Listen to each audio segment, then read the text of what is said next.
Hello, everybody. Long-time listener, first-time speaker at the RIA CyberMeetUp. So it's my pleasure to be here today. So today we're going to do a practical, technical demo, like Lauri said. So first of all, Lauri, great name. My brother over here will be joining us next. So we are here representing Guild Security. So we are creating a new company to train the next generation of Europe's cyber defenders. And we have boot camps and programs that I'll tell you about afterwards. But I myself have been working in offensive security, vulnerability management, threat intelligence, and in security leadership for some time. It's been a joy to come to these cyber meetups, meet all these, and catch up with all these awesome people. But we thought we would take it a little bit more technical than usual. So we were inspired by last month's presentation by Mert on the RIA annual security report. There were a lot of words. I thought maybe some of us would be interested in seeing what this stuff looks like on computers as well.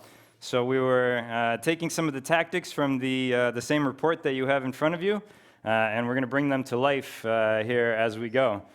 So the first thing that we're going to do is we're going to do an attack part of the demo. Then my brother Lauri is going to come in for the defensive part, and then we'll talk a little bit about our company as well. So this is meant to be a demo. It's not meant to be like super hyper realistic, just illustrating some of the attacks and defensive moves at play.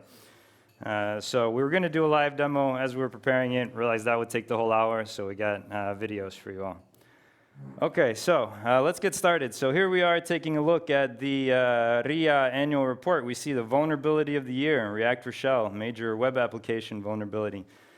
So this is what we're going to be exploiting next. There's a ton of research about this particular thing, the CVE there. There's also a lot of scripts and exploits already available on the web, so we're going to utilize some of these. So we have 3 systems in our demo environment. Our attacker machine is Kali Linux, and our 2 target machines are meant to be internet-facing web servers, basically, that we're going to target as part of this attack. So here we have our Kali machine. We have a Windows and a Linux machine as well. So as we see once again from the information security report, there was a case of React for Shell being exploited, but also a prominent case where an executive had leaked passwords and RDP was exposed. So we're going to show this exploitation path as well.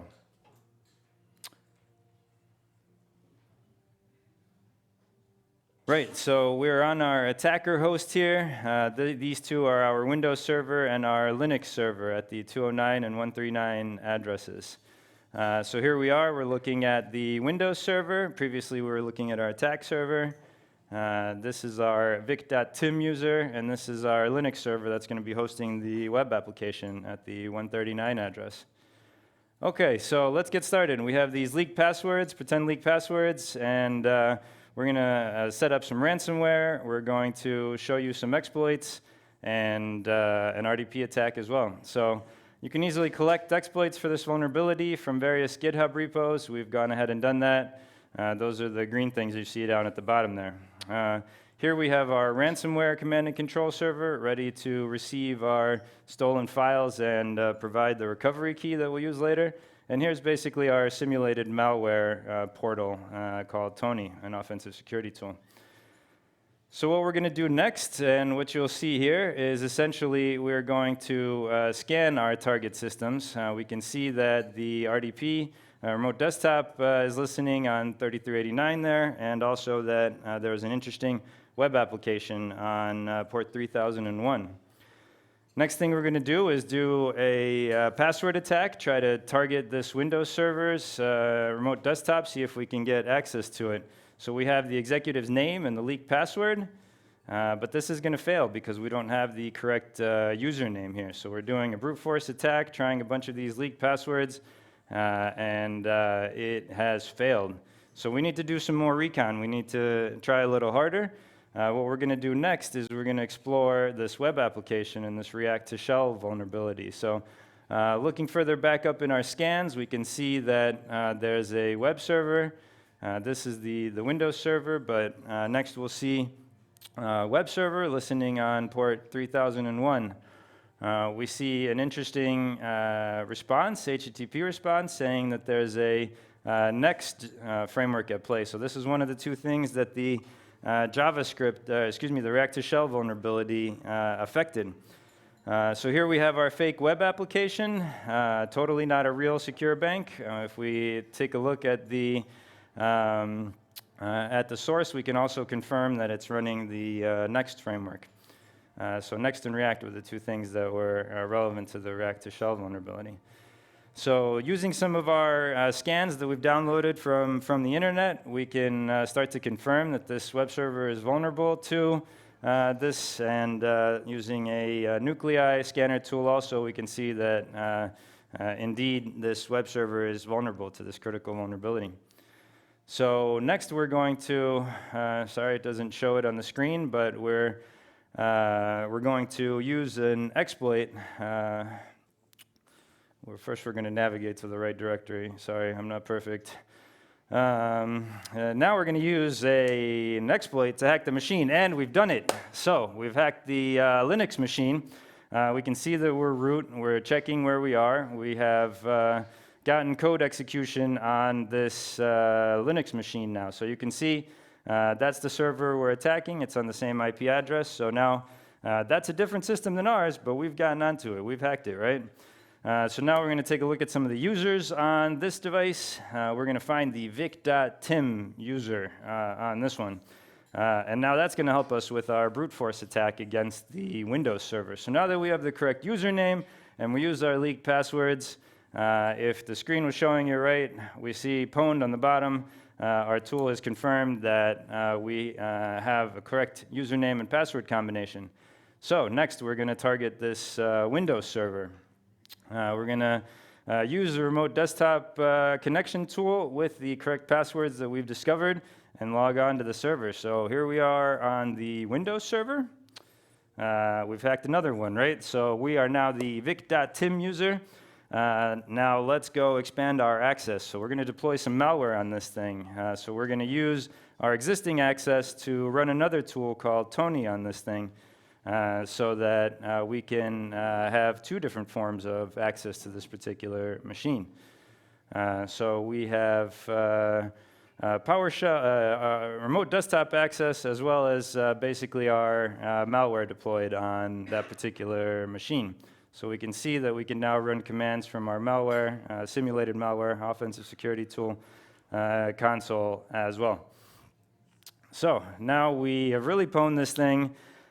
We have good access to it. What are we going to do next? Steal some files and ransomware this thing, just like the report right in front of you warned you about. So we've got some simulated files on this thing, the secure bank. We've got some customers, some accounts, and so on. All these critical files about to get encrypted. Okay, so we're going to use our malware to upload a ransomware executable. We are going to select our simulated ransomware in the form of a PowerShell script, and we are going to deploy that ransomware. So now we've uploaded it to the target machine, and we're about to run it on there. Sadly, the screen is cut off from where I'm currently running the commands, I think. Let's just everybody enjoy that Tron hacking music while we wait for me to complete that command.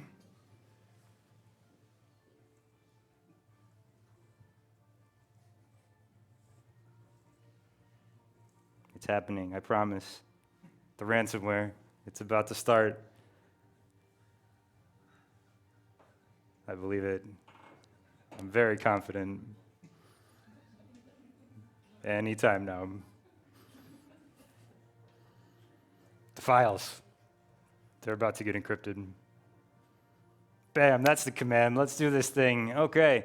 So now we take a look at our ransomware command and control server. We can see that we have received a connection back from our target victim We have generated a recovery key. We've stolen all of those critical files. We've encrypted them. Now the target is having a really bad day. All their files are encrypted. We've got the recovery key. They're going to have a nasty README in that folder, and the criminal, sadly, in this case, has won. But that's not where the story ends. So, of course, for every criminal out there, there's a security professional, like many of us in this room, ready to save the day. So next, we're going to simulate some defensive moves that are going to stop the ransomware right before it gets executed. So with that, I'm going to pass it over to my brother, Lauri.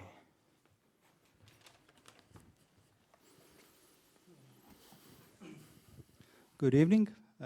So I got roped into this by Patrik, and I'm going to be talking about the defensive side of things. So as you have seen, we have two systems on our little network, a Ubuntu and a Microsoft server. The premise is that we have been brought in as a third-party security consultant. We have installed Wazoo to enable more logging and more to make the system more secure. And we immediately see that there has been a remote desktop connection from the .170, and now the video is covering it, but there is a RDP attack from a Kali machine, and from the details we see that it's also from that same .170 machine. So our next step is to see whether the session is still active, which it is. And so we go ahead and kill that session. And next we turn to Windows Defender, see why this hasn't picked up anything. And we can see that all the controls have been turned off, no doubt to save some time on some tasks by someone or something like that. So we run a custom scan just for demonstration purposes only on this victim's desktop folder to save time. Otherwise, we could be here for a long time.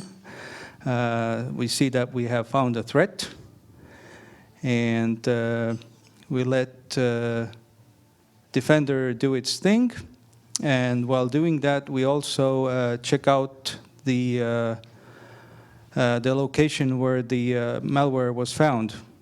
And we find that there's a file there called ransomware, which we promptly delete in case we have an imminent attack.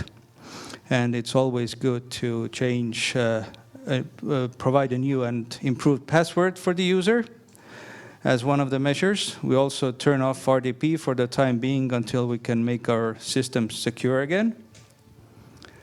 And we also close add rules to the firewall to block off both the incoming traffic from the .170 IP address and the outbound traffic from that same address. And while we have done that, then we turn over to our Ubuntu system. And we can see that the web server is running, and we have also enabled some more logging for that system. And we notice that we have that same .170 IP address with some suspicious activity. So for the Ubuntu server, we also go and change the firewall rules to block off traffic from that attacking .170 address.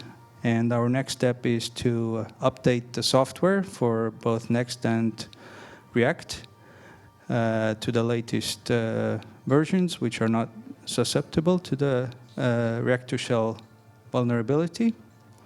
And so we've shown you how to clean up these or block these attackers, and also block their access to our system. And so now Patrik will come back and talk more about guild security. Thank you, Lauri. Right, everybody. So Hope you enjoyed our demo. We wanted to bring some of these tactics and defensive moves to life in front of you. And we also want to tell you a little bit about our new startup, Guild Security. So we provide training and boot camps. If any of this was interesting, inspiring, if you want to learn more, if you want to grow your skills in attack and defense, then talk to us after the presentations. Just a few words before we give up the stage, though. Guild Security, founded by Margus and myself over here, born in Estonia, focused on Europe, open to the world. So what we want to do is provide training, events, create a community around this thing that we care about a lot. We have a partnership with the #1 rated US cybersecurity bootcamp, and the name is inspired by the fact that we want to combine the best of medieval guilds and modern startups. So we have a women-only bootcamp that we're running starting in April, and a full 12-week cybersecurity bootcamp that's open to everybody starting in May. This thing is going to have live instructors, professional projects, career support, and the entire idea is to take you from zero technical experience, but a great attitude, to being able to be a junior specialist in the cybersecurity field, where you'll be able to conduct the types of attacks that we've been doing, learn some of the defensive moves, and find your path in this field and career that we love. So, join our guild. If you're a student, register for our programs. If you're a leader, talk to us. If you want to train your staff, if you want to sponsor women in security, come reach out as well. Instructors, come out and teach for us, and join our social channels and events to create this community. And yeah, join our guild. Thanks, everybody. Thank you. Thank you so much. I do always appreciate a production value, you know, like the soundtrack, Tron, and you know, like everything like that. That's good. All right, let's take one question from the audience right there. What do you have for us? Eugene, because it's a birthday event, that's why I'm asking this, okay? Mm-hmm. From offensive side, mm-hmm. How you make sure that Windows is not honeypot?